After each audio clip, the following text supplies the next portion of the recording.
हाँ, ये बिल्कुल सही डेफिनेशन है चिदाकाश का। तो ये जो मतलब ये कॉन्सेप्ट उठता है हमारे विंदु उपनिषद से। विंदु उपनिषद जो अथर्ववेद का एक पार्ट है,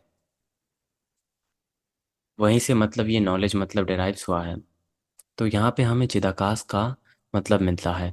तो यहाँ पे हमारे पर्टिकुलरली वैदिक ट्रेडिशन में और मेडिटेशन कॉन्सियसनेस और सेल्फ रियलाइजेशन की जो बात लिखी हुई है, इसका एक मतलब इंटरकनेक्टेडनेस बनता है चिदाकाश से। तो चित्त का मतलब जो आपने बोला कॉन्सियसनेस, अवेयरनेस और प्योर इंटेलिजेंस भी कह सकते हो आप इसको। आकाश यानी कि जो वास्टनेस है, स्पेस। स्पेस मतलब ऐसा मतलब अंतरिक्ष की बात नहीं है। आकाश यहाँ पे कुछ अलग मतलब बनाता है। The infinite space of pure consciousness को हम चिदाकाश बोलते हैं। The inner sky of awareness, इसका सही डेफिनेशन हो सकता है। तो यहाँ पे बिंदु उपनिषद में चिदाकाश का मतलब क्या है? ये एक प्रकार का योगिक प्रैक्टिस कह लो आप इसको, जो the seat of the supreme self कह सकते हो, origin of all thoughts and mental activity, the silent witness या साक्षी भाव ऑफ ऑल एक्सपीरियंसेस कह सकते हो, formless reality of beyond body and mind. एक फॉर्मलेस रियलिटी है ये। देन एक और बात यहाँ पे लिखी है, Chidakash is the gateway to the infinite. It is the spiritual word that appears when one vanish the mind, मतलब जब मन मिट जाता है तब ये स्पेस प्रकट होता है। In deep meditation when thoughts dissolve, one perceives Chidakash as a luminous infinite expanse. Field of meditation में भी इसका एक अलग ही मतलब प्रकार बनता है। स्टेट्स ऑफ कॉन्शियसनेस जो है ना, मतलब जो वेकिंग स्टेट, ड्रीमिंग स्टेट और डीप स्लीप स्टेट है, यहाँ पे चिदाकाश को तूर्य बोला गया है। देन प्राण ऊर्जा के साथ भी ये लिंक है। इसमें प्राण और जो अजना चक्र के साथ मतलब इसका संबंध बताया जाता है चिदाकाश को। तो यहाँ पे बिंदु का क्या मतलब बनता है? चिदाकाश एज द सीट ऑफ बिंदु, divine point of origin. Bindu refers to the cosmic seed from which all existence manifests. The Bindu, the point in Chidakas, is where duality dissolves and the yogi experiences oneness with the absolute Brahma. Okay, तो यहीं यहीं से शुरुआत होती है हमारे infinite knowledge का चिदाकाश के बारे में। तो पर्टिकुलरली यहाँ पे लिखा है कि जो बिंदु है ना चिदाकाश में, ये हर एक प्रकार का द्वैत मतलब डुअलिटी डिसॉल्व हो जाता है और एक योगी एक्सपीरियंस करता है वननेस हमारे एब्सोल्यूट ब्रह्म के साथ। इसी को हम चिदाकाश बोलते हैं। आपने मतलब सुना होगा हमारे अ, निर्वाण षटकम में, छंद रूपम शिवोहम शिवोहम, पूरा का पूरा याद रह गया है मतलब हमारा अ, निर्वाण षटकम, क्योंकि उसमें एक अलग ही प्रकार की वाइब्रेशन एनर्जी फ्रीक्वेंसी फील होती है उसमें। ओके, तो विंदु उपनिषद जो हमारा एक मेजर उपनिषद है, आप मतलब पढ़ सकते हैं इसको। अगर आप कहो तो डिटेल में हम इसके श्लोक को डिस्कस कर सकते हैं, क्योंकि जो पर्टिकुलरली चिदाकाश के बारे में है।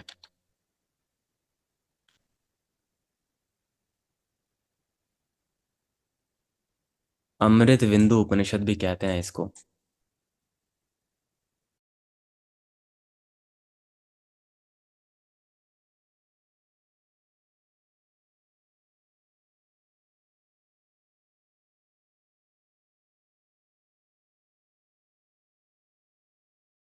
ओके, तो हम इसके पहले श्लोक से जाते हैं, हमारे अमृत विंदु उपनिषद या विंदु उपनिषद से, जो अथर्ववेद से लिंक्ड है। यहाँ पे हमें इस श्लोकों में हमें चिदाकाश के बारे में भी एक डिटेल एक्सप्लेनेशन मिल जाएगा।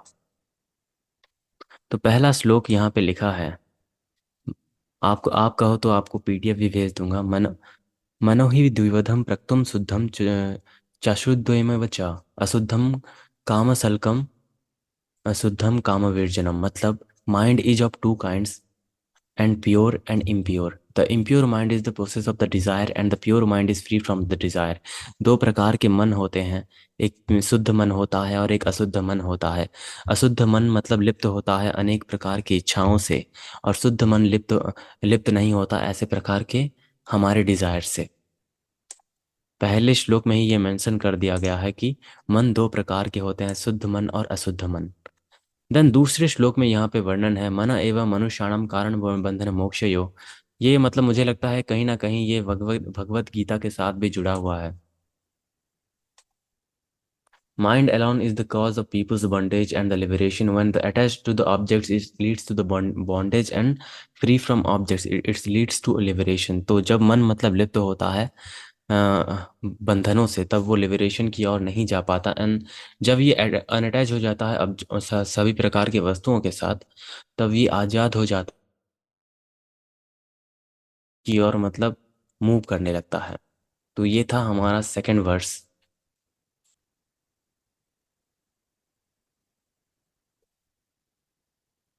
देन हमें तीसरे श्लोक में देखने को मिलता है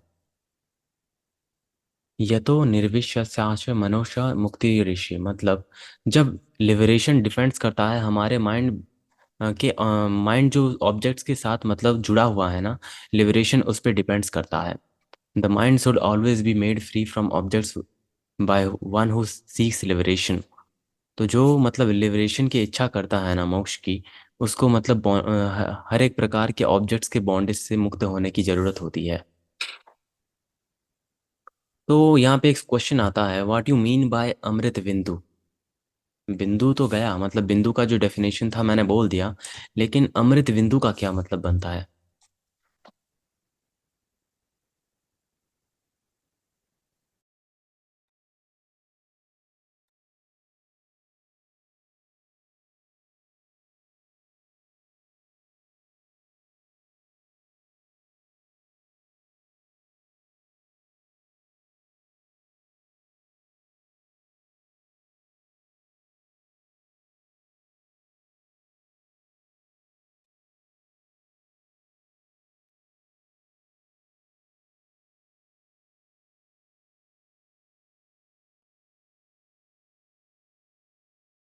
ओके, तो यहाँ पे श्लोक नंबर 3 गया। Number 4, when the mind is free from the attachment to objects, being fully restrained in the heart and thus attains in its own state, then the supreme goal is reached। तो when मतलब एक objects के साथ मतलब जब हमारा attachment मतलब दूर हो जाता है, तब ये फुल्ली मतलब हमारे हार्ट के साथ मतलब ये जुड़ जाता है, जो अजना चक्र बोलते हैं हम इसको हमारे तांत्रिक फिलॉसफी में, एंड फिलॉसफी ऑफ हमारे वैदिक फिलॉसफी में। ओके, देन फोर्थ, यहाँ पे पांचवें श्लोक की ओर हम जाते हैं। चार चार नंबर गया। यहाँ पे मेंशन है the mind should be restrain to the extent that is the result in the heart, this is the wisdom और and meditation, all else is but mere logic. तो जब मन गति करता है हमारे हृदय की ओर, तब वो विजडम और मेडिटेशन की करने जैसा ही होता है। कोई मतलब कोई क्रिया नहीं होती ये। और यहाँ पे आपको कोई लॉजिक मतलब ढूंढने की नहीं मतलब नहीं पड़ता कि आप एक लॉजिक ढूंढो इसमें, क्योंकि जब मेडिटेशन होता है हमारे विजडम के साथ, तब वो ऑटोमेटिकली हार्ट के साथ कनेक्ट हो जाता है। देन श्लोक नंबर 6 में यहाँ पे मेंशन है नैव चित्यम नाचंचति न चित्यम चित्यमेव च पक्षपात विनिर्मुक्ति ब्रह्म संदेह। अर्थात ब्रह्म is not conceivable, nor it is inconceivable. Though inconceivable, it should be inquired too. Then Brahma free from all concepts can be attained। ये कोई ऐसा कॉन्सेप्ट नहीं है, मतलब ये एक टॉपिक नहीं है जिसको लेकर आप डिस्कस करो या फिर तर्क वितर्क करो। ये मतलब हमारे शब्दों के परे वाली चीज है। इसी को हम ब्रह्म ब्रह्म विद्या क्या है, ब्रह्म ज्ञान क्या है। आपने अगर सुख की कहानी सुनी होगी, जो सुख मुनि बोलते हैं ना, एक तोते की कहानी जो जिसको मतलब ब्रह्म ज्ञान हो जाता है मिस्टेकली, शिव जी उसको नॉलेज दे देते हैं ब्रह्म ज्ञान का। एंड देन जब पीछा करते हैं, बहुत दौड़ाते हैं। आपने सुनी होगी, या फिर अगर आपने नहीं सुनी तो आप मतलब सर्च कर सकते हो। Story of Shiva and Sukmuni.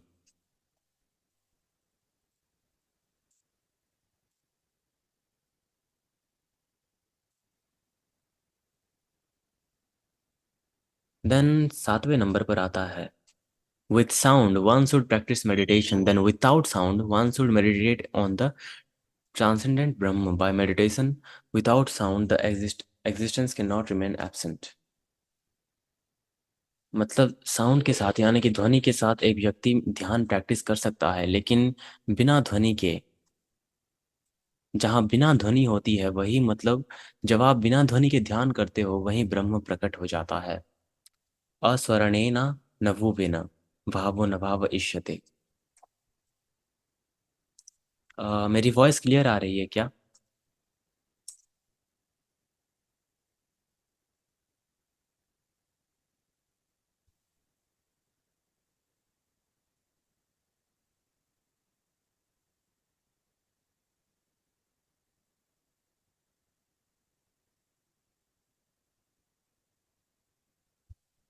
Okay. Then आठवें में आता है यहाँ पे, तदेव निष्कलम ब्रह्म निर्विकल्पम निरज्ञानम तद ब्रह्माति जातम ब्रह्म संदेप ध्रुवम। मतलब that needed is Brahma partless beyond concepts. जो मैंने आपको बोला कि ये कोई कॉन्सेप्ट नहीं है जिसको आप मतलब घंटों तक डिस्कस करो या फिर तर्क वितर्क करके मतलब आपको हराने का किसी को या फिर कोई और करो।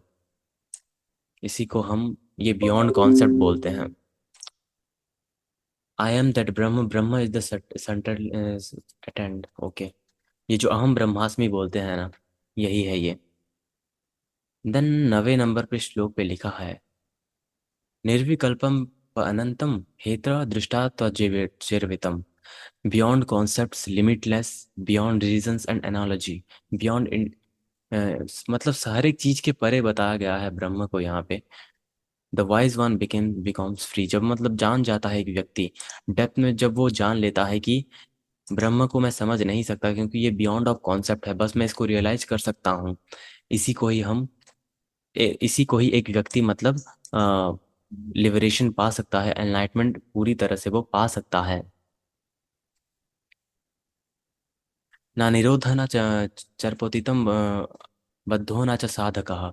मतलब then for the wise one who is free there is neither resistance for nor activity of the mind. मतलब माइंड का कोई एक्टिविटी शेष नहीं रह जाता और ना ही बॉन्डेज होता है और ना ही आप किसी चीज से मतलब अटैच होते हो। Nor is he seeker of liberation और liberated thus is the highest truth. बहुत ही डीप है ये। मतलब चिदाकाश का मतलब यहाँ पे कोई मेंशन नहीं आया अभी तक। Atma should be known in the same waking dream and sleep. For one who has the transcendence that these the three state, there is no rebirth। कोई भी, यहाँ पे एक मतलब एक पैसेज पढ़ता हूँ कल की तरह, आप सुनना इसको ध्यान से।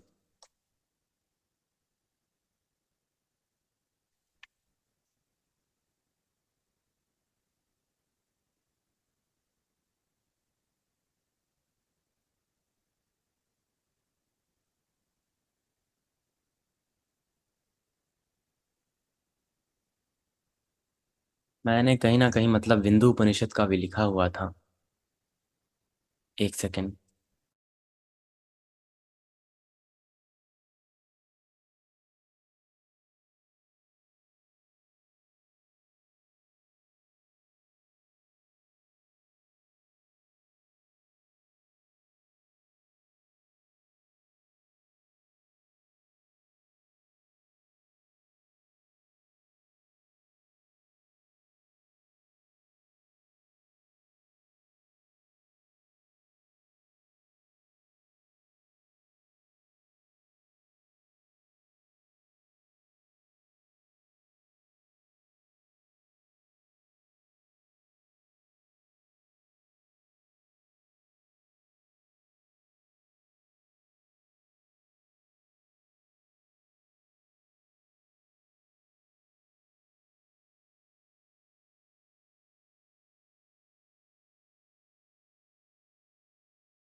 ओके, तो पहले पांच श्लोकों का मतलब एक पैसेज लिखा हुआ था मैंने, इसको मैं मतलब पढ़ देता हूँ, आप सुनना।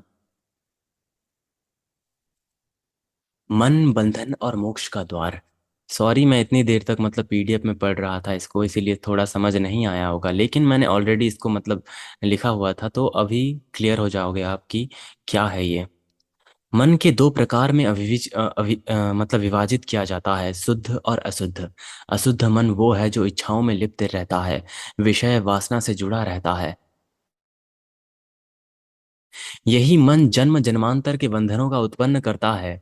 इसके विपरीत शुद्ध मन वो है जो इन इच्छाओं से मुक्त हो चुका है, जिसने विषयों विषयों की आसक्ति को त्याग कर दिया है और केवल आत्म तत्व में स्थित हो गया है। ये जब मन बाहरी वस्तुओं से जुड़ जाता है ना, तब वो बंधन में पड़ जाता है। यही बंधन केवल शारीरिक नहीं, मानसिक और आध्यात्मिक भी होते हैं।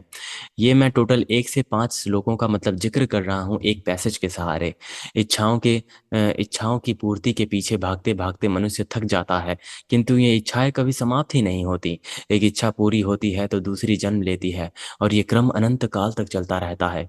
यही कारण है कि मनुष्य दुखी रहता है। शास्त्रों में कहा गया है, यह किश्चित काम स एव संसार, इच्छाएं ही संसार का कारण है। कितना मतलब ये बहुत गहरा है। ये एक छोटा सा वाक्य है कि इच्छाएं ही संसार का कारण है। जब तक मन किसी वस्तु की आकांक्षा है ना, तब तक ये मुक्ति नहीं पा सकता। इसी कारण कहा गया है कि मोक्ष का द्वार वही खुलता है जब मन बाहरी वस्तुओं से मुक्त होता है। यदि मन को पूर्ण रूप से नियंत्रित किया जाए, तब वो आत्मस्वरूप में स्थित हो जाता है, परंतु ये कार्य अत्यंत कठिन है, क्योंकि मन चंचल है। गीता में कृष्ण ने कहा है, चंचल ही मनः कृष्ण प्रमाथि बलदृढ़ तमशः निर्गहम मन्य वायरेवम सुदुष्टकम। अर्थात मन बहुत चंचल है और बलवान है पार्थ। इसे नियंत्रित करना वायु को रोकने के समान कठिन है, किंतु अभ्यास और वैराग्य से इसे संभव संभव किया जा सकता है। जब मन पूरी तरह से संयमित हो जाता है और हृदय में स्थित होता है, तब चिदाकाश प्रकट होता है। तब वो अपने वास्तविक स्वरूप को प्राप्त करता है। ये स्थिति ध्यान और आत्मज्ञान के द्वारा संभव होती है। जब मन विषयों से अलग हो जाता है, तब वो स्वयं में लीन होकर दिव्य आनंद की अनुभूति करता है। यही वही अवस्था है जिसे योग में समाधि कहा गया है। जब मन पूर्णतः एकाग्र होकर आत्मस्वरूप में स्थित हो जाता है, तब ज्ञानी को ब्रह्म तत्व का साक्षात्कार होता है, और इसी को हम चिदाकाश कहते हैं। जो लोग केवल तर्क वितर्क में उलझे रहते हैं, वे इस गूढ़ सत्य को जान नहीं पाते, समझ नहीं पाते। शास्त्रों में बार बार कहा गया है कि केवल शब्दों के जाल में फंसकर कोई परम सत्य को प्राप्त नहीं कर सकता। आत्मज्ञान तर्क से नहीं, अनुभव से जाना जा सकता है। इसीलिए जो साधक मुक्ति की आकांक्षा करते हैं ना, उन्हें मन को विषयों को हटाकर हृदय में स्थिर करना चाहिए। यही तभी संभव है जब व्यक्ति ध्यान, आत्मनिरीक्षण और सत्संग का मार्ग अपनाएगा। मन ही बंधन और मोक्ष का सार है। यदि ये विषयों में लिप्त होगा ना, तो ये हमें संसार के चक्र में बांध देगा, और यदि ये आत्मस्वरूप में स्थित हो जाएगा, तो यही मोक्ष का कारण भी बनेगा। इसीलिए जो साधक को समाप्त कर उसे परमात्मा में लीन करना होगा, यही सच्चा ज्ञान और ध्यान है। मनः एवं मनुष्याणाम कारण बंधन मोक्षयो। मनुष्य के बंधन और मोक्ष का कारण एकमात्र मन ही है। तो ये था 1 से 5 तक के लेकर जितना भी हमारा श्लोक।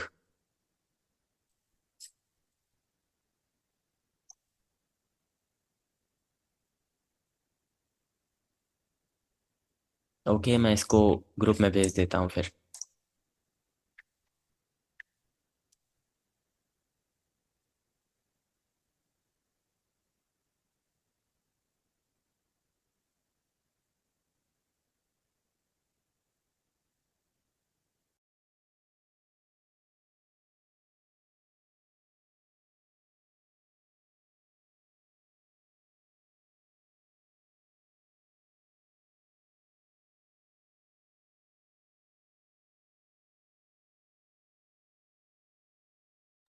ओके, और भी मतलब कुछ श्लोक हैं, उनको और जान लेते हैं, शायद उसमें और भी बहुत ही गूढ़ ज्ञान मौजूद हो।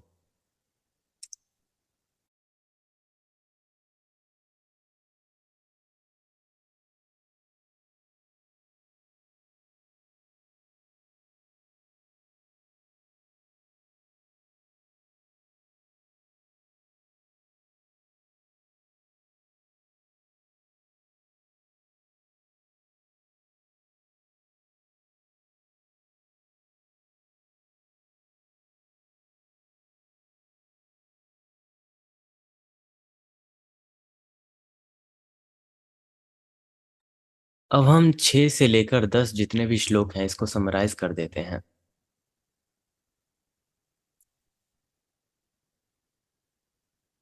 तो यहाँ पे पहले ही मेंशन है कि ब्रह्म ना तो जानने योग्य है और ना ही अज्ञेय है। ब्रह्म को ना तो पूरी तरह से जाना जा सकता है और ना ही इसे पूरी तरह से अज्ञेय कहा जा सकता है। ये किसी भी विचार, तर्क, कल्पना और विश्लेषण से परे है। फिर भी वेदांत ये कहता है कि इससे जागने का प्रयास किया जाना चाहिए, जानने का प्रयास करना मतलब प्रयास करना चाहिए। यही रहस्य उपनिषद में बार बार दोहराया गया है कि नेति नेति, यानी कि ये नहीं। इसका अर्थ मतलब ब्रह्म को किसी भी निश्चित रूप, गुण और परिभाषा से नहीं बांधा जा सकता।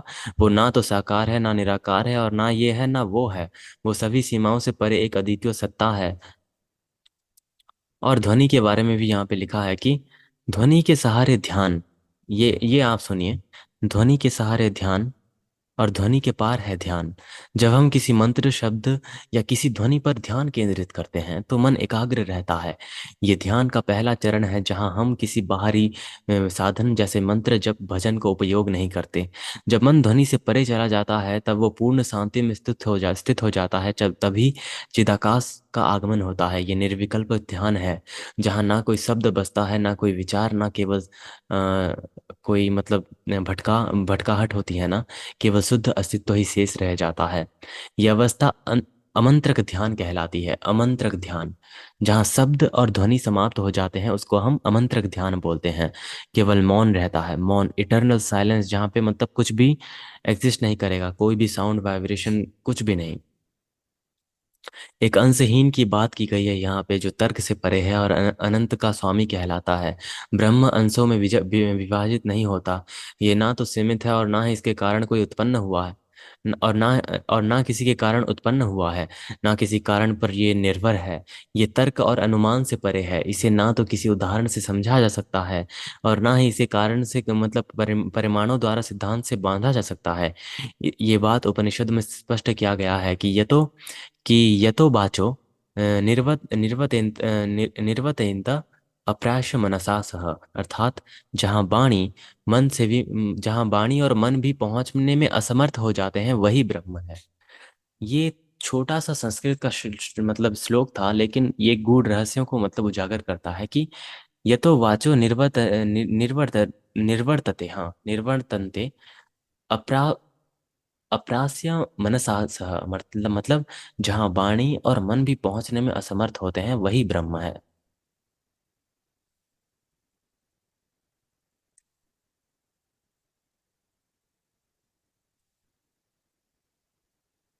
जब साधक इस सत्य को जान लेता है, अहम ब्रह्मास्मि, तो वो ब्रह्म को प्राप्त कर लेता है। ये मतलब इसको बोलने से कोई ब्रह्म प्राप्त नहीं करेगा, ये एक गलत धारणा है, क्योंकि एक्सपीरियंस करने की बात साफ साफ लिखी है। जब जान लेता है, अनुभव कर लेता है ब्रह्म को, तभी वो अहम ब्रह्मास्मि बन जाता है।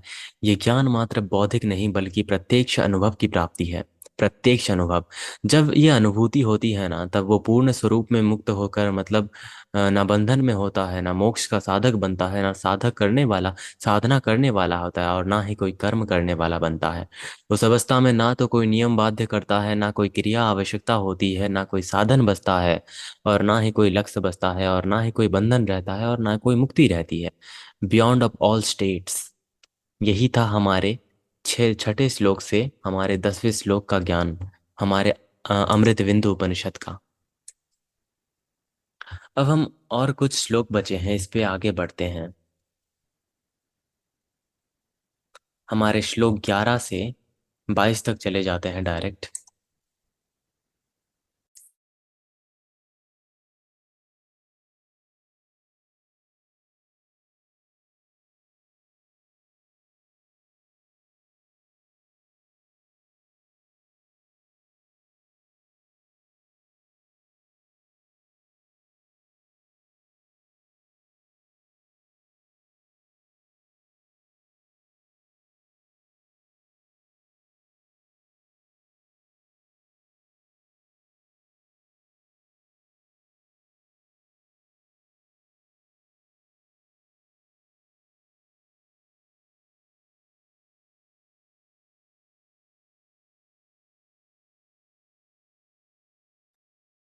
ओके, तो 11 से 22 नहीं बल्कि 11 से हम 16 तक जाते हैं। आत्मा, जागृत, स्वप्न, सुषुप्ति एक समान। शास्त्रों में बार बार ये कहा गया है कि आत्मा तीन अवस्थाओं में होती है: जागृत, स्वप्न, सुषुप्ति में समान रूप से विद्यमान रहती है इसमें। परंतु अज्ञान के कारण मनुष्य सत्य को देख नहीं पाता। वो मानता है कि जागृत अवस्था ही उसका वास्तविक अस्तित्व है, स्वप्न को कल्पना समझता है, और सुषुप्ति में वो अपने अस्तित्व को भूल जाता है। परंतु जो ज्ञानी है वो इन तीन अवस्थाओं के पार तुरीय में स्थित होता है। तुरीय अवस्था वो स्थित जो किसी अवस्था को बांध मतलब बंधी नहीं होती ना, उसमें वो स्थित रह।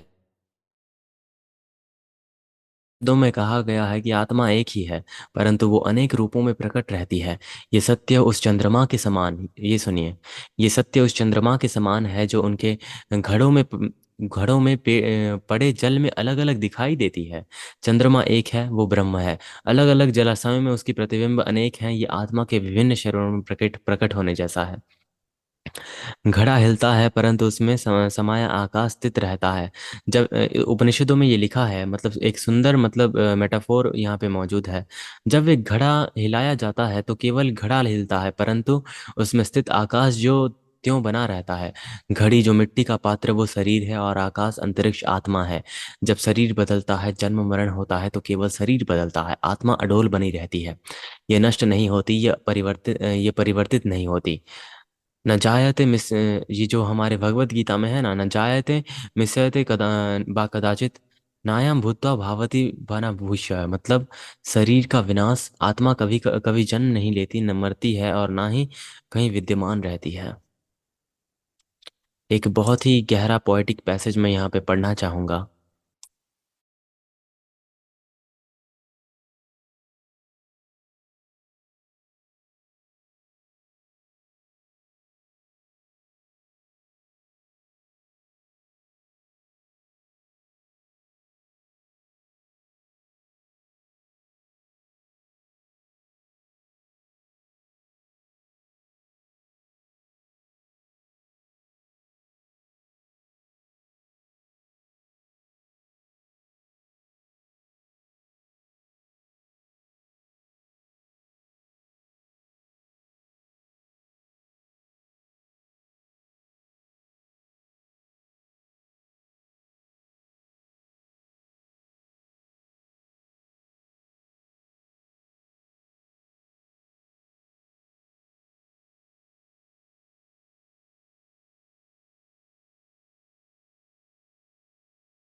चिदाकाश के बारे में एक पैसेज है यहाँ पे, आप मतलब इसको मिस मत करना, सुनना पूरा। शुरू करते हैं इसको। चिदाकाश यानी कि शून्य में व्याप्त हुआ एक अनंत चेतना। क्या है ये चिदाकाश? क्या ये कोई आकाश है जो आंखों से दिखाई देता है? क्या ये वो आकाश है जो नेत्रों, जो नक्षत्रों से भरा हुआ है? या ये वो आकाश है जो हमारे भीतर किसी गहरे रहस्य के भांति छुपा हुआ है? चिदाकाश शब्द दो भागों में विभाजित होता है: चित्त और आकाश। चित्त अर्थात चेतना, और आकाश अर्थात शून्य। ये कोई भौतिक शून्यता नहीं, बल्कि असीम संभावनाओं का विस्तार है। ये वो आकाश है जो जो अनुभवों से परे, तर्क से परे, भाषा से परे और कल्पना से परे है। ये वो अदृश्य आकाश है जिसमें संपूर्ण सृष्टि प्रकट होती है और विलीन हो जाती है। ये वही चिदाकाश है जो हमारे भीतर, हमारे ही स्वरूप में व्याप्त होता है। जो कुछ भी हम इस जगत में देखते हैं वो परिवर्तनशील है, परंतु परंतु इस परिवर्तनशीलता के भीतर कोई ऐसी सत्ता अवश्य होगी। बदलता है, विचार बदलता है, भावनाएं बदलती हैं, स्मृतियां आती हैं और चली जाती हैं। स्मृतियां आती हैं और चली जाती हैं, लेकिन एक साक्षी बना रहता है जो ना कभी बदलता है, ना समय के प्रवाह में बहता है, वही आत्मा है। क्या आत्मा सीमित है? क्या ये केवल शरीर में स्थित है? नहीं, आत्मा सीमित नहीं हो सकती, क्योंकि वो चिदाकाश में स्थित है। जिस प्रकार मिट्टी के बर्तन के भीतर का आकाश और बाहर का आकाश अलग अलग नहीं होते, उसी प्रकार आत्मा और चिदाकाश भी अलग नहीं होते। जिस प्रकार घड़ा टूटने पर उसमें उसमें स्थित आकाश बाहर के आकाश में विलीन हो जाता है, वैसे ही मृत्यु के बाद आत्मा अपने वास्तविक स्वरूप में ही स्थित हो जाती है। हमारी चेतना तीन अवस्थाओं से गुजरती है: जागृत, स्वप्न, सुषुप्ति। जागृत जहाँ हम अपने भौतिक जगत को अनुभव करते हैं, और स्वप्न जहाँ हमारा मन अपनी कल्पना से एक नई दुनिया रचता है। सुषुप्ति जहाँ कोई द्वैत नहीं रहता और कोई अहंकार नहीं रहता, बस एक शांति रहती है। परंतु एक अवस्था इन तीनों से परे है: तुरीय अवस्था। तुरीय अवस्था में चेतना पूर्ण रूप से चिदाकाश में विलीन हो जाती है। वहाँ कोई द्वैत नहीं, कोई कल्पना नहीं, कोई संकल्प नहीं। यही परमात्मा की अवस्था होती है। जब साधक इस चिदाकाश को पहचान लेता है तो उसके लिए जागृत, स्वप्न और सुषुप्ति कोई माध्यम, कोई मायने नहीं रहता उसके लिए। वो हर अवस्था में एक समान में स्थित रहता है। उपनिषदों में कहा गया है कि ध्यान का पहला चरण ध्वनि पर ध्यान लगाना होता है, और अंतिम चरण मौन मौन में लीन होना होता है। पहले ओम का ध्यान किया जाता है। जब साधक गहराई में उतरता है तो ओम भी लय हो जाता है, और केवल निर्वात शांति शेष रह जाती है। ये मौन ये मौन ही चिदाकाश का द्वार खोलता है। यही कारण है कि योगी ध्यान योगी ध्वनि से परे जाकर शुद्ध चैतन्य में स्थित हो जाते हैं। वे ना कोई वे ना कोई मतलब किसी विशेष रूप की उपासना करते हैं, और ना ही किसी विचार को पकड़कर चले जाते हैं। वे बस उस शुद्ध आकाश में विलीन हो जाते हैं जहाँ कोई द्वैत नहीं रहता। जब कोई व्यक्ति चिदाकाश में स्थित हो जाता है तो उसके लिए सारा संसार एक सत्ता में विलीन हो जाता है। तब उसे कोई भेदभाव नहीं दिखाई देता। तब उसे कोई भी मतलब कोई दुख नहीं दिखाई देता। तब उसे कोई बंधन महसूस नहीं होता। सर्व खलिंद ब्रह्म, जो कुछ भी है वो ब्रह्म ही है। तब उसके लिए जीवन और मृत्यु का कोई भार नहीं रहता।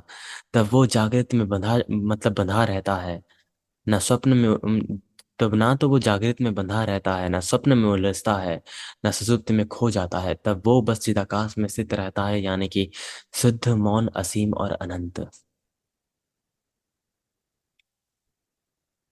तो यही था चिदाकाश का हमारा अंतिम ज्ञान, असीम ज्ञान।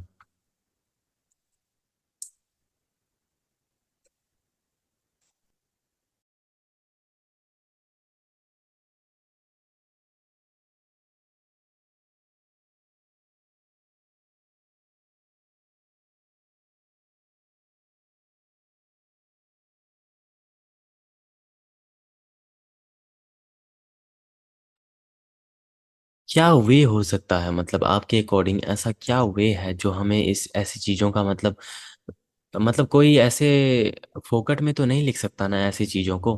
कोई मतलब तो रहा होगा कि ऐसी चीजें जो किसी ने एक्सपीरियंस किया होगा। देन बहुत सारे चीज हैं जो इसको प्रभावित करती हैं।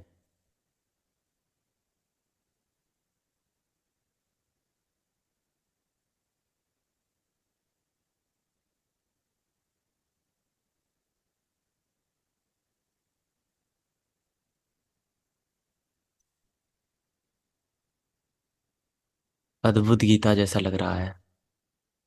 अवधूत, हाँ सॉरी। वो मेरा एक वीडियो प्ले हो गया।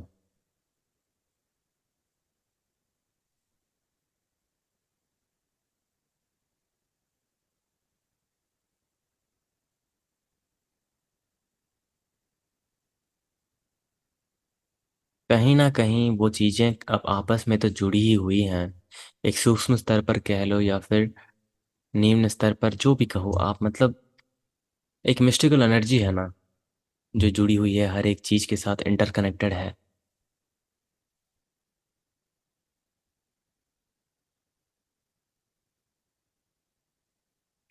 मैं मुक्त हूँ आकाश की तरह, लेकिन बंधा हुआ हूँ इन चीजों से।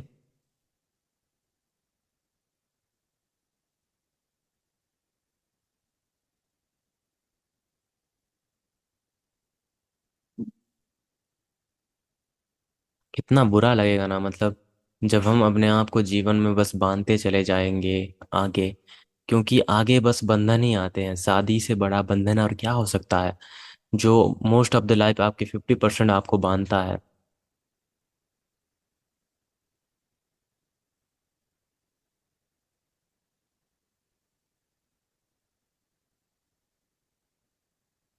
अद्भुत, हाँ अद्भुत लिखे होंगे।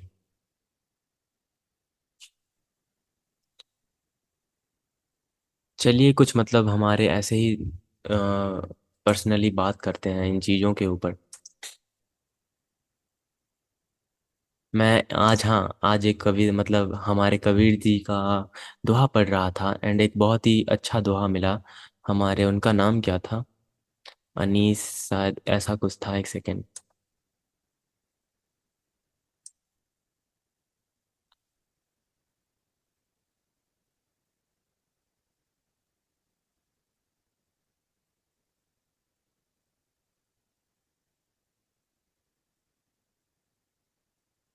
बहुत बहुत ही प्यारा सा मतलब एक दोहा था वो, जिसको मैंने सेव करके रखा था।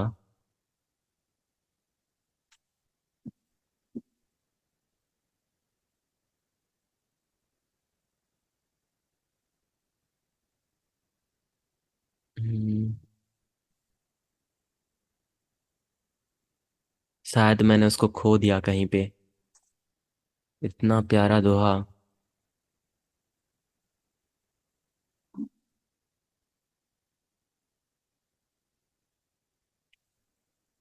दोहों को पढ़िए आप जब भी मतलब खाली समय मिले ना, तो हमारे इनका जो कवि है ना, इस कवियों के मतलब दोहे।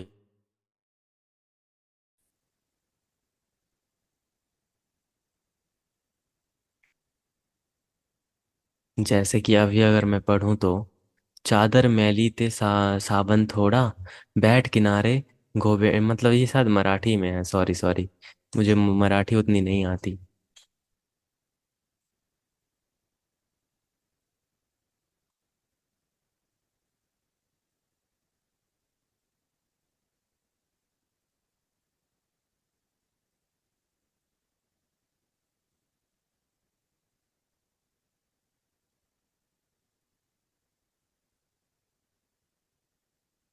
रविदास, हाँ रविदास दोहा शायद, याद आ गया। रैदास या रविदास तो कुछ था उनका नाम।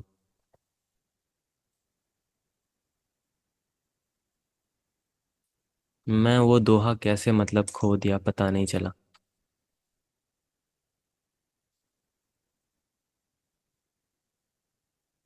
बहुत ही कम दोहे लिखे हैं हमारे वो।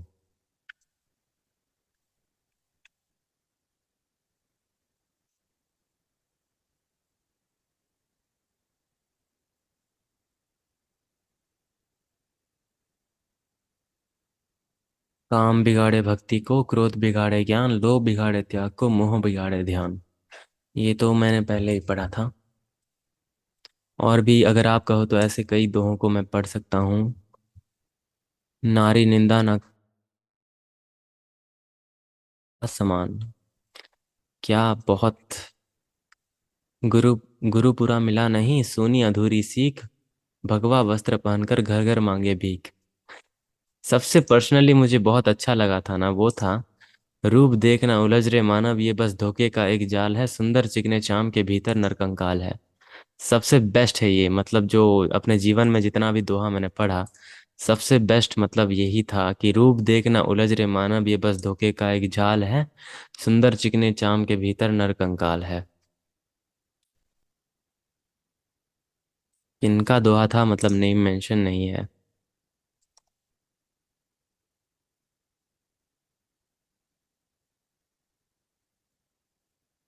जब खाली समय मिले तो यही पढ़िए, क्योंकि कहीं ना कहीं ये हमें मतलब सीख भी देती हैं, और मन को एक अच्छा मतलब सुकून भी मिलता है ये।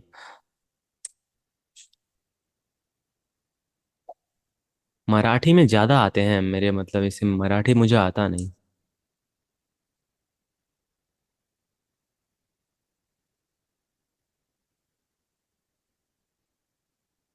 कबीर जी तो मतलब 5,000 से भी इतने दोहे लिखे हैं।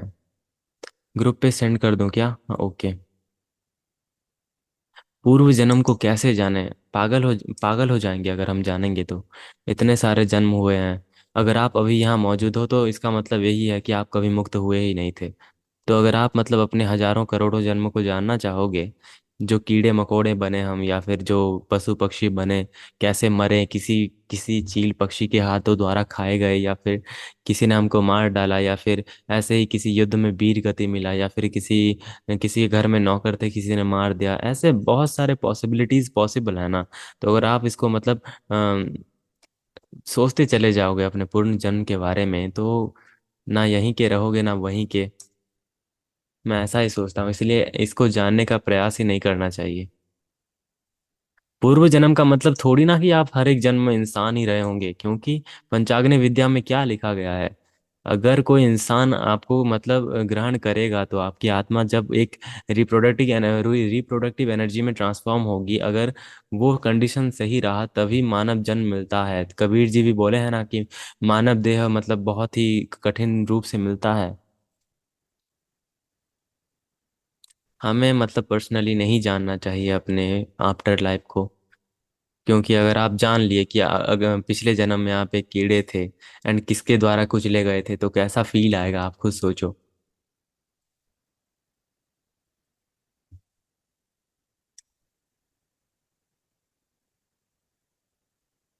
ओके।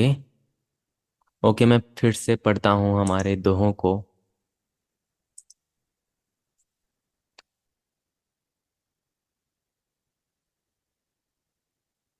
हम्म, प्रीत ना कीजे पंछी जैसी जल सूखे उड़ जाए, प्रीत तो कीजे मछली जैसी जल सूखे मर जाए। इसका क्या मतलब बना?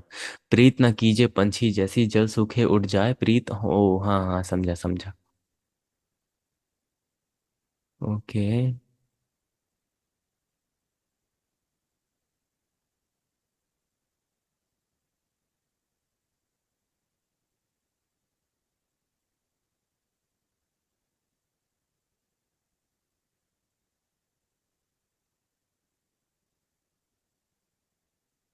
84 लाख योनियों में भटकने के बाद। एक सेकंड में दोहा का मतलब पूरा सेक्शन ऑन कर देता हूँ, तभी मिलेगा ये। जो मैं ढूंढ रहा हूँ वो मिल नहीं रहा ना। अ,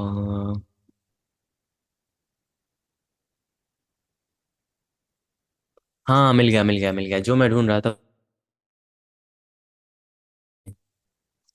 जीवन चारि दिवस का मेला रे, बावन झूठा वेद भी झूठा, झूठा ब्रह्म अकेला रे। मंदिर भीतर मूर्ति बैठी, पूजती बाहर पूजती बाहर चेला रे। लड्डू भोग चढ़वाती जनता, मूर्ति के ढींग केला रे। एक सेकंड मैं इसको ऑन करता हूँ पूरा, तभी समझ आएगा। जीवन चारि दिवस का मेला रे, बावन झूठा वेद भी झूठा, झूठा ब्रह्म अकेला रे। मंदिर भीतर मूर्ति बैठी, पूजती बाहर चेला रे। लड्डू भोग चढ़वाती जनता, मूर्ति के ढिंग केला रे। पत्थर मूर्ति कछु ना खाती, खाते बाभन चेला रे। जनता लुटती बाभन सारे, प्रभु जी देती ना धेला रे। बहुत अच्छा था ये, मतलब क्या बोले इसका। बहुत ही प्यारे दोहे हैं हमारे संतों के, कवि के। इसको मैं ग्रुप में भेज देता हूँ, आप सेव करके रखना इसको।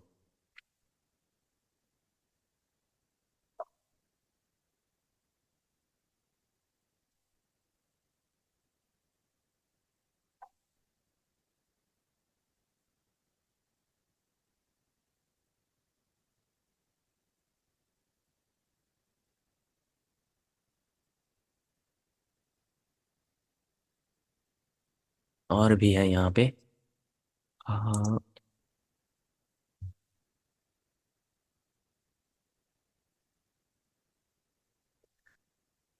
नीचे नीचे गंगा जल ऊपर आसन थीर, गरीब दास डूबे नहीं बैठे अधर कबीर। यो अचरज कैसा भया देखे दोनों दीन, गरीब गरीब दास काजी कहे बांध दिया जलसीन। ऐसे शब्द मतलब समझ नहीं आते, इतना कठिन होता है ना एक एक। और कई कई तो मराठी में होते हैं, अलग अलग शब्दों में मतलब होते हैं। वीडियो क्यों नहीं बनाते? मैं सोचता हूँ बनाऊंगा बनाऊंगा, लेकिन समय मतलब मिलता नहीं उतना, क्योंकि मतलब मेरी पढ़ाई एक और, हर एक चीज़ एक और, देन बहुत कुछ करना होता है ना, इसलिए। लेकिन बनाऊंगा जरूर, अभी समय है ना।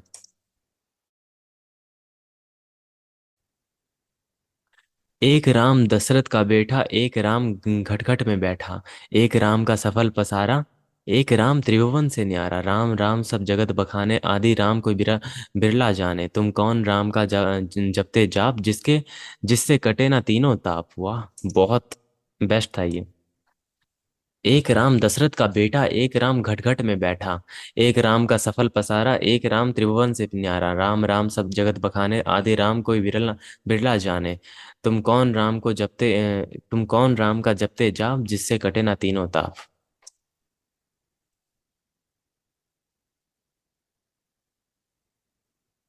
ये इन श्लोकों मतलब ये जो दोहे हैं, मैं इनमें खो जाता हूँ पूरा का पूरा।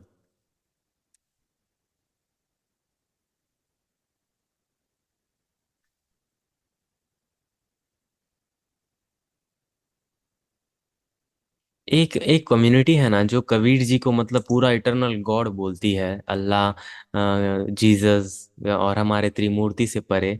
मैंने कहीं मतलब सुना था और एक बुक खरीदी थी भगवत गीता के ऊपर। जब मैंने देखा तो कबीर जी को मतलब पूरा इटरनल गॉड बना दिए हैं वो लोग। मैं मतलब उस दिन मतलब पूरा शॉक हो गया था। ऐसे भी लोग होते हैं, पता नहीं था मुझे।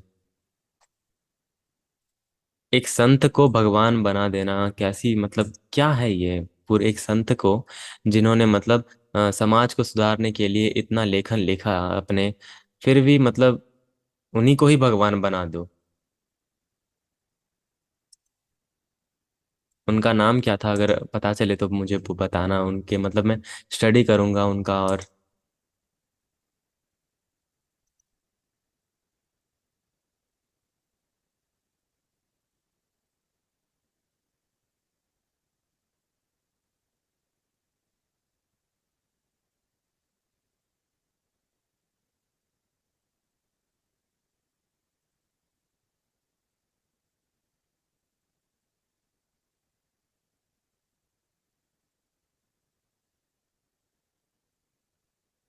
मुझे तो बस आज दोहे मतलब एक दोहा जब मैं पढ़ा ना तो और दोहे पढ़ने के मन का, रामपाल, हाँ, याद आया याद आया।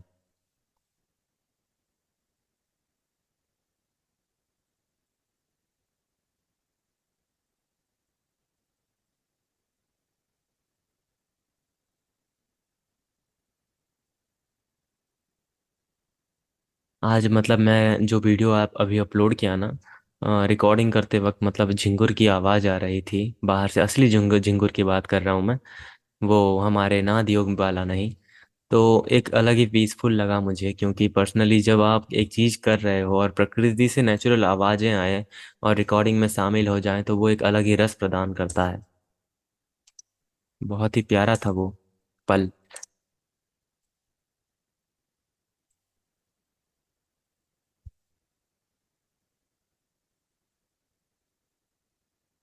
भगवान मानना है तो सभी को मानो। क्यों अब मतलब बनाते हैं क्यों, ये पता नहीं। अभी भी बहुत लोग मतलब फॉलो करते हैं शायद उस कम्युनिटी को। कोई बुरा नहीं है, आप किसी को भी मान सकते हो। बस उसका मतलब जो नीचा दिखाना भाव रह जाता है ना, जहाँ पे अगर आप एक रिलीजन, एक पर्सनैलिटी या फिर किसी भी एग्जिस्टेंस ऑफ गॉड को आप अगर नीचा दिखा देते हो, तो वहाँ पे ईगो एंटर हो जाता है। और जब ईगो एंटर होता है ना, तब वहाँ पे भगवान कैसे एग्जिस्ट करेगा।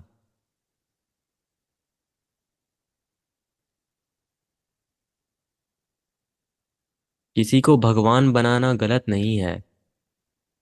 गलत तब है जब आप वहां पे अहंकार मतलब पैदा कर देते हो। जैसे कि नीचे नीच भाव ना हो गया ना, कि मेरा धर्म श्रेष्ठ है, मेरा भगवान श्रेष्ठ है। ये श्रेष्ठता का जो अहंकार है, यही नष्ट कर देता है, गॉड के एग्जिस्टेंस को पूरा का पूरा डुबा देता है यहीं पे।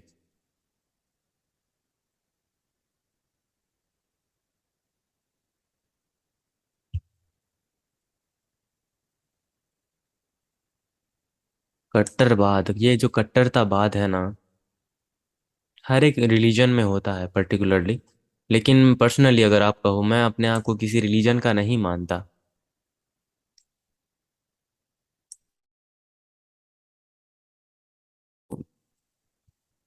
इंडियन सब कॉन्टिनेंट में जो हमारा जो नॉलेज है ना, इस चीज़ों से मैं प्रभावित हुआ हूँ, इन चीज़ों ने मुझे बनाया। हमारी प्रकृति ने मतलब हमको गठन किया, ये बोल सकता हूँ मैं। क्योंकि हमारा खुद का रिलीजन ही मतलब हम हमारा नहीं, मतलब ये बस दिया गया है, इसका मतलब एक लेवल दिया गया है और कुछ नहीं।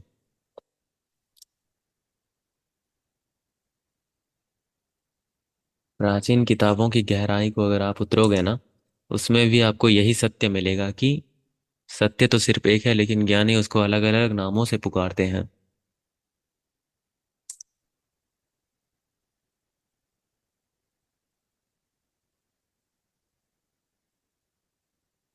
मैं और मेरे दोस्त मतलब एक एक कॉन्सेप्ट पे आज बात कर रहे थे शाम को। वो था, कॉलेज की बात हो रही थी एक्चुअली। तो हुआ क्या, उसने बोला कि अ, अभी तो ख़त्म हो जाएगा हमारा, ग्रेजुएशन कंप्लीट हो चुका है। देन तो अगर क्या होगा अगर हम जो ये जो तुम देख रहे हो ना मुझको, मतलब जो मैं तुम्हारे सामने खड़ा हूँ, देन जो भी हुआ इतने सालों से हमारे जीवन में, तो जितने दिन से हम मतलब जो हमारा पहले से मतलब जो एडमिशन किया था, क्या होगा अगर तुम एडमिशन के दिन उठो और मतलब सोचो कि वो जितना भी ये पल गुजरे थे वो एक सपना था। उसने मतलब वो सोच में डूब गया थोड़ा कि क्या बोल दिया इसने। यही माया ब्रह्म जो भी है सब कुछ चल रहा है, बस उसको प्ले हो रहा है, ये प्ले होने दो। एक वीडियो है, खत्म हो जाएगा। Life is a video and it will be and soon. ये बेस्ट एग्जांपल था ना, मतलब जीवन को एक वीडियो के रूप में देखना जो बस चल रहा है, कहीं ना कहीं अटक जाएगा या फिर खत्म हो जाएगा।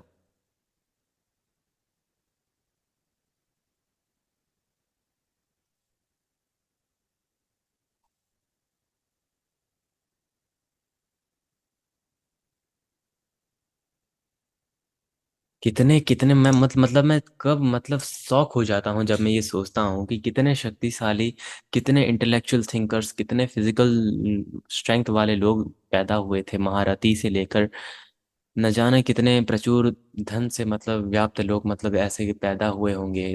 डेथ हो गया, अंत तो होता है, मतलब कितना डीप है ये।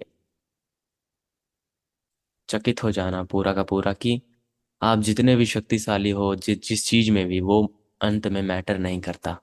ये एक तरीके से डर भी देता है, सुकून भी देता है, बहुत सारे फीलिंग्स को, इमोशंस को एकजुट कर देता है ये चीज।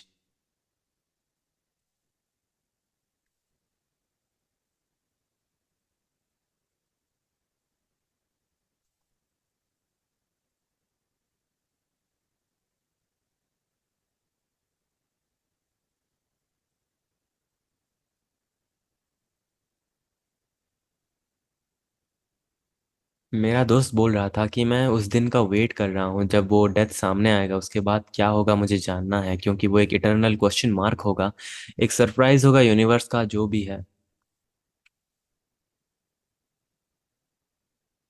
फियर ऑफ डेथ, मरने से डर नहीं लगता, उसके बाद क्या है उससे डरते हैं लोग।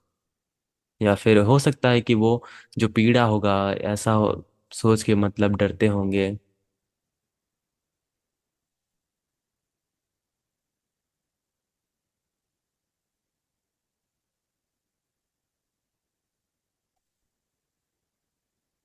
अरबों रुपए भी रख लो, जितना भी करो, डेथ तो डेथ ही है।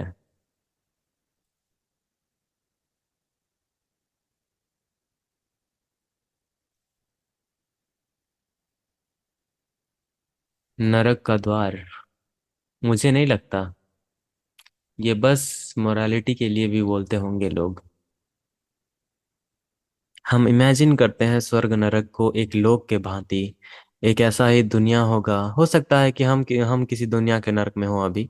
ऐसा भी तो पॉसिबल है ना, कि हम किसी अलग ही प्लेनेट या फिर अलग ही डायमेंशन के नरक में अभी जी रहे हो, उसके बाद हमारा फिर से जन्म होगा किसी और ही लोक में। इसीलिए मैं पहले दिन ही बोल दिया था कि billions of possibilities are possible. ये भी एक पॉसिबिलिटीज है कि ये भी एक नरक हो सकता है।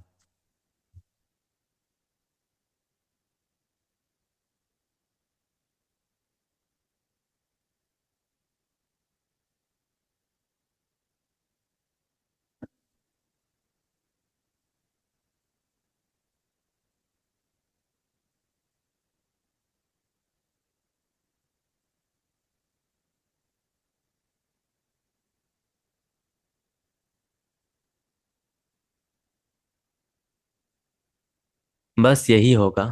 जैसा हम सोचते हैं, मतलब सो जाते हैं ना, अभी जाके सो जाएंगे तो हमारे लिए वर्ल्ड, ये जो भी लोग जो कुछ भी है सब मिट जाएगा। और यही होगा, यही एक चीज होगा, और कुछ नहीं। जैसा अभी हम सोने जाएंगे जो एक्सपीरियंस होगा, वही सेम चीज होगी हमारे डेथ के बाद, और कुछ नहीं।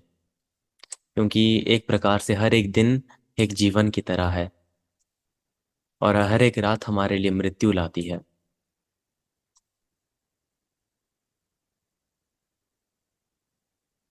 ओके, तो आज हम यहीं पे एंड करते हैं, फिर से मिलेंगे एक गहन शांति भरे प्रोग्राम, मतलब सेशन के साथ। आज भी बहुत पीसफुल लगा, पर्सनली मुझे बहुत अच्छा लगा। आपको कैसा लगा आप बताना। हम मिलेंगे फिर कल से, कल फिर मिलेंगे। जो एक टॉपिक है उसका नाम है सब साधना कुलरनवा तंत्र, जो एक तांत्रिक फिलॉसफी है शायद। मिलते हैं कल एक और नए टॉपिक। सभी को शुभ रात्रि और राधे राधे। गुड नाइट, जय सिया राम। जो भी कह लो। बहुत अच्छे, मतलब आप जल्दी सो जाना। तो मैं यहीं पे एंड करता हूँ। बहुत बहुत धन्यवाद।